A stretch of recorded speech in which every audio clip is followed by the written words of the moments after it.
Imagine a voice that carries the weight of mountain storms and the warmth of a coal fire on a winter night. At 68, she's finally ready to tell the truth about the man who stood beside her through every high and every low. This isn't just a story about two singers. It's about a friendship that outlasted fame, heartbreak, and the silence that comes when the lights dim. She came into the world on a cold January day in 1957, in a tiny Kentucky town where the hills pressed close and the rivers ran black with coal dust. Her father coughed his life away in the mines, each rasp a reminder that some dreams cost more than money. But her mother filled the house with sung gospel harmonies that floated over the supper table while she and her sister practiced holding notes until their lungs burned. Those evenings weren't just music. They were survival. By 14, she was sneaking glances at record covers, tracing the faces of women who'd clawed their way out of the holler and onto the radio. If they could do it, why not her? She started singing in smoky bars with her brother, his guitar the only shield between her and a room full of strangers. Nashville felt a million miles away, but every mile they drove in that beat-up van carried a little more hope.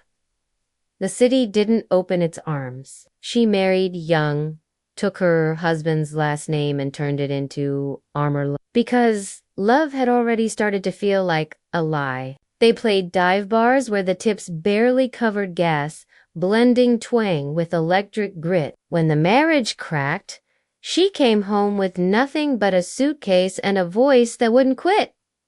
Her brother wouldn't let her give up. Back in Nashville, doors finally creaked open. A label took a chance.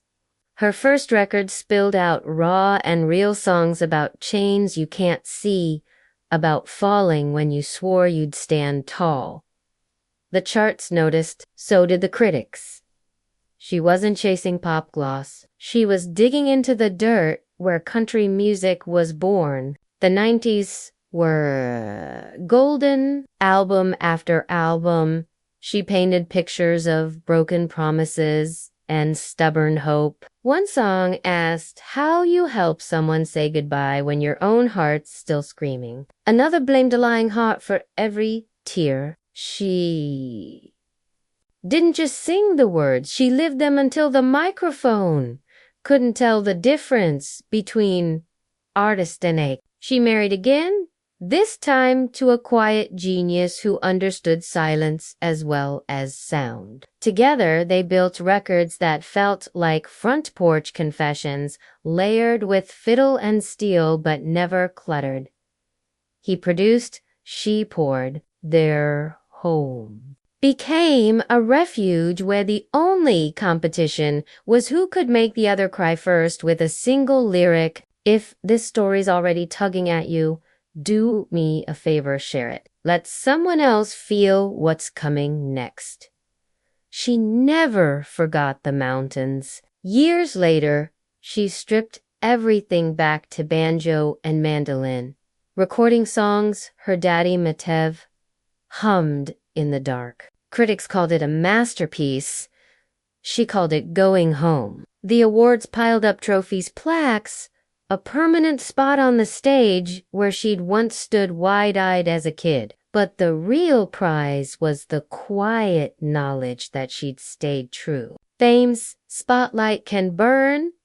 Hers started to flicker. She chose family over tours, port swings over private jets. Yet every so often, she'd step back into the glow just long enough to remind the world that some voices only get richer with time. And through it all, one man never left her side. Not a husband, not a lover, just a friend who sang like prayer and listened like confession. They met when both were riding high, trading harmonies that felt predestined. Their duets weren't performances. They were conversations the audience overheard, he'd lean into the booth, eyes closed, and tell her, "Stop thinking. Start bleeding." She'd laugh through tears and do exactly that. When her second marriage hit rough water illness grief, the slow erosion of year Z was the first call. Not for advice, just for the comfort of a familiar melody on the other end of the line. They sang at a legend's funeral, voices cracking under the weight of goodbye. He started to falter. She caught him with a harmony neither had rehearsed. The room dissolved into sobs, but the song held them upright. In that moment, music wasn't entertainment. It was oxygen. Now, at 68, she speaks his name without hesitation. He's the reason I still believe a 3-minute song can hold a lifetime. She says, voice soft as creek water over stone. Charts fade. Crowds scatter. But a friend who knows every crack in your soul, that's forever. She doesn't sing for stadiums anymore. She sings for the girl harmonizing in a coal-heated kitchen, for the woman who thought divorce meant defeat, for every listener who's ever needed permission to feel too much. Her legacy isn't the gold records on the wall. It's the truth that real connection outlives every trend. If her words have settled somewhere deep in your chest, don't keep them there. Ring that bell, share this with someone who needs to remember that the best friendships don't make headlines, they make miracles. And maybe, just maybe, leave a comment telling us who's been your Vince through the storms. We're all out here singing the same human song.